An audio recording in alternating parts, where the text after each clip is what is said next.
quand j'enseigne, je parle beaucoup de ce que moi je ressens dans les mains. J'aime beaucoup la posture, l'axe, puis qu'est-ce que je ressens dans les mains. Mais fais-le, montre-nous comment tu enseignes le pas, comment tu enseignes la première posture ou la deuxième, ou vas-y. Bon, mettons l'inclinal. Toujours pas évident, pas inclinal. Bon, mettons, on a travaillé au Gucci, on a stimulé déjà les mains, on prend conscience de la résistance entre nos deux mains. On a un petit ballon. Je garde la bascule, tout le poids sur la jambe arrière. L'axe. Je respire et on étire comme cette part qui est entre les mains. Le poids à la jambe arrière. Et en même temps, j'essaie de ressentir le lien entre les deux mains. Si je fais des petits rebonds, je peux sentir que mon ballon est là, c'est un gros ballon. Pour un instant, tout le poids sur la jambe droite. Le pouce dans la jambe droite, je fais le slack, toujours en gardant la bascule du bassin. Et je reprends le ballon, sentir le ballon et comme si je l'étire. J'essaie de sentir l'étirement, le contact entre les deux mains, le contact entre la main et le sol, la main et le visage. Le dos de la main aussi, sentir que si je fais ce mouvement-là, je sens. Ici, un fluide épais autour de moi. J'inspire. Sentir les deux mains qui communiquent l'une entre elles, puis c'est un gros ballon. Et si je ramasse le chien, en poussant les pieds dans le sol,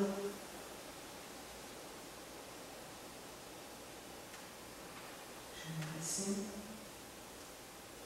Et je pose dans la jambe arrière et j'étire cette substance.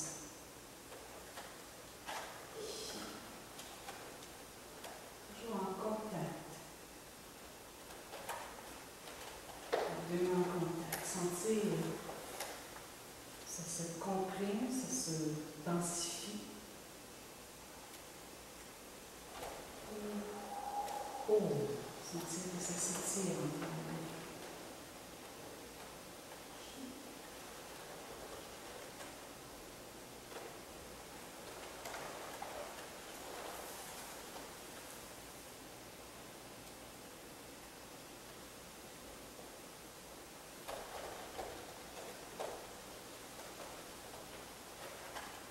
Donc, moi je veux bien, mais je vais essayer d'être très attention.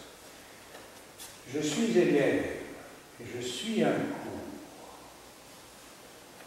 Je me contrefiche des états d'âme de mon professeur. Je m'en fous complètement. Ça m'énerve quand il me parle de ces états d'âme. Hein, je caricature, hein, ça va? Par contre, l'enseignant doit essayer de mettre l'élève en contact avec les siens d'état d'âme. Pas ceux de l'enseignant, mais ceux de l'élève. Alors, la sensibilité des mains, la perception du ballon, c'est quelque chose de très chouette. Voilà. C'est chouette ce truc-là. Mais le travail de l'enseignant, c'est de faire naître ces perceptions chez l'élève. Et non pas de dire à l'élève, moi je sens ceci, moi je sens cela. C'est quelles sont les conditions. L'enseignant est là pour essayer de réunir toutes les conditions pour que l'élève puisse décoller, puisse sentir la chose et être intéressé par la chose et continuer à travailler par lui-même aussi. Donc il faut faire, moi je dirais, il faut faire attention. Il faut ne pas avoir un enseignement mécanique, mais il faut aussi ne pas avoir un enseignement ésotérique basé seulement sur la perception du ballon. Il faut passer de l'un à l'autre et surtout essayer de faire sentir combien la mécanique est importante.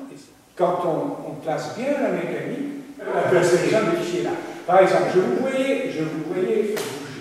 Et je voyais chez toi par moment, mais chez plusieurs autres personnes, Michel bien sûr, par moment, mais aussi, regardez, il y a donc c'est quoi qu'on faisait la crinière. Alors ça faisait ceci. Oui, le bassin, d'accord. Mais ce que je veux montrer, c'est pas la crinière, ça. C'est ceci. Ça part d'ici, mais ça part d'ici en ballon, et pas comme ça, pas comme ceci. En ballon, ceci est un trop petit ballon pour une grande crinière. Donc, il y a déjà un enracinement, déjà arrivé à un ballon rond. Ensuite, il y a un travail du poignet que l'enseignant doit montrer, même si l'élève n'y parvient pas. Voilà, et tu le fais très très bien. Et donc, c'est le coup du poignet à hauteur du menton. Et donc, ça fait ceci. Ça fait ceci. Ça fait ceci. Évidemment, le talon recule et ça fait cela. Ça fait poc, poc, poc. Et donc, le bras qui se déplace, le bras d'en bas, qui se déplace, il a quelque chose, il a une ligne, il n'arrive pas comme ça. Tu vois, il ne fait pas ceci non plus. C'est une posture que l'on essaye dont on essaie de se rapprocher. Et ça fait ceci et cela. Ceci et cela. Et donc la main, c'est le poignet qui tac, et puis en retour, c'est la main qui s'ouvre. C'est tac, et ce n'est pas tout de suite, oh, c'est ça, etc. Non, c'est tac. Hein? De même, ça c'était la première correction que je voudrais faire à plusieurs d'entre vous. Mais il y a aussi ceci, une fois que ça a fait tac,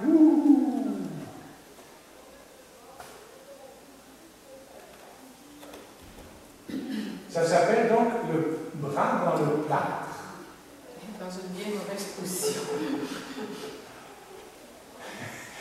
Et à plusieurs reprises, je t'ai vu avec le bras dans le plâtre. Parce que tu pensais à autre chose, parce que tu pensais au chi, hein, etc. Mais attention, il faut quand on avance le bras ici, il doit bouger. Quand à l'enracinement, il doit bouger. C'est là que vraiment, à l'enracinement, on prend un ballon rond. Ça fait qui, ça bouge, on n'a pas encore le ballon, on enracine, enfin, il n'est pas rond, et maintenant il est bien rond. Et c'est un truc de façon à faire bouger les bras même pendant l'enracinement. Et ne pas se retrouver avec un bras, on pense ici, on pense là, on pense diagonal, on oublie l'autre. Il faut que tout le corps. Oui, faire attention au chi, très bon, c'est indispensable, c'est ça qu'on travaille. Donc il faut. Mais il faut que ça bouge, que ça circule, et il faut. Le danger que je voyais, que je sentais, c'était de perdre les élèves dans les histoires. Et le travail de l'enseignant, c'est ton pied, ton cou, ton poignet, ta respiration, c'est ça. Et avec tout ça, les histoires vont arriver, mais basé sur du concret, basé sur le Tolkien, les pieds sur terre, etc. Donc, c'est une bonne occasion